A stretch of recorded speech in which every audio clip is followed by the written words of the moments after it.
So it is Friday morning, 8 a.m., and I preach tomorrow because our church service gathers on Saturday mornings. And I do not have my sermon ready.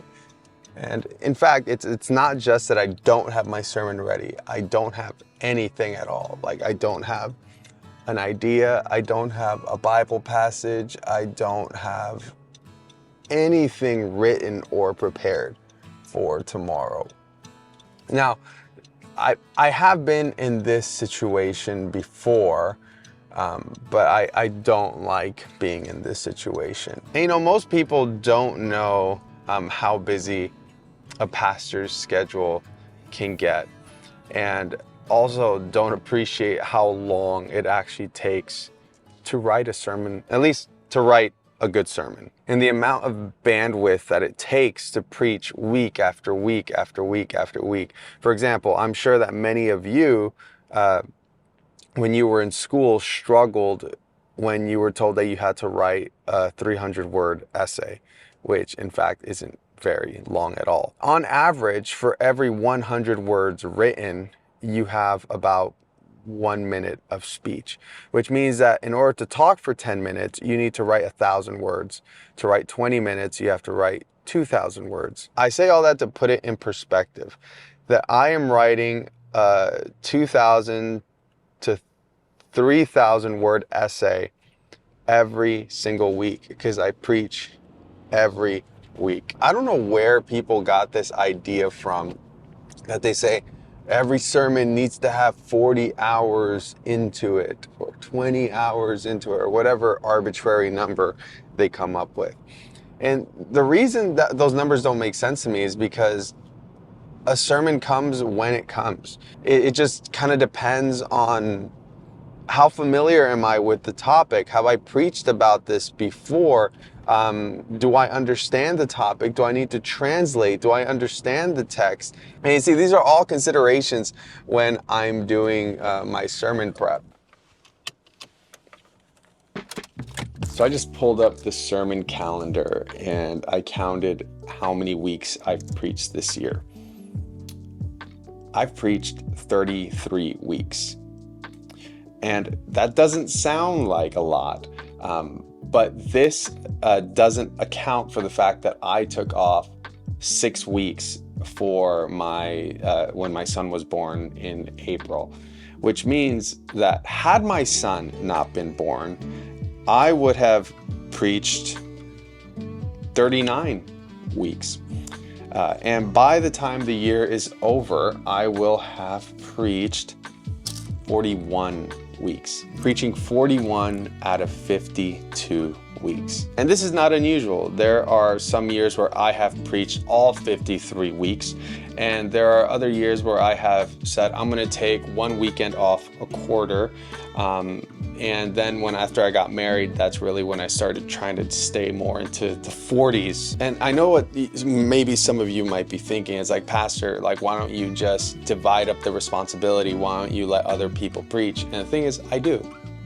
Now I have 2 churches, which means that I am hopping back and forth between churches every weekend.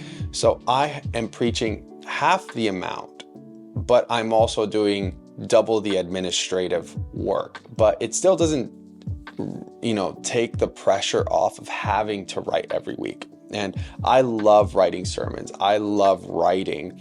But something that church members don't understand is how much bandwidth it takes to write a sermon every single week. And I know that every pastor has a different, I don't know what word to put to it, a different system, different way of preaching, whatever the word is that I'm looking for. Some pastors don't write manuscripts. All they do is write bullet points and they have notes. That's not me.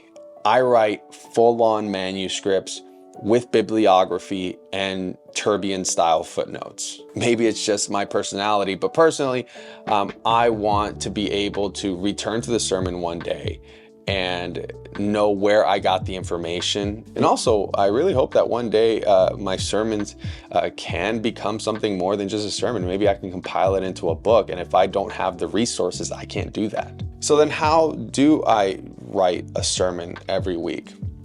Well, one of my key things that I always say is that if you begin your sermon by asking yourself, what do I want to speak about?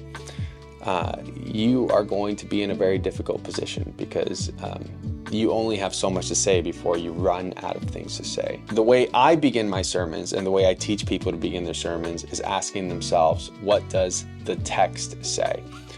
Which means that you can come to your sermon prep and just choose a text and then begin by asking yourself, what's this text trying to say? And then you begin by asking the classic who, what, where, when, why to do your exegesis of the passage.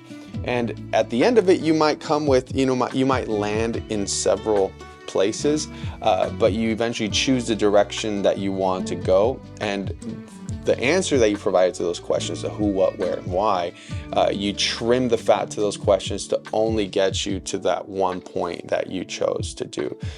I believe that it is best to have one point in a sermon, because if you have many, it ends up being a buckshot and no one really knows what you talked about. And it is best to be an expositional preacher.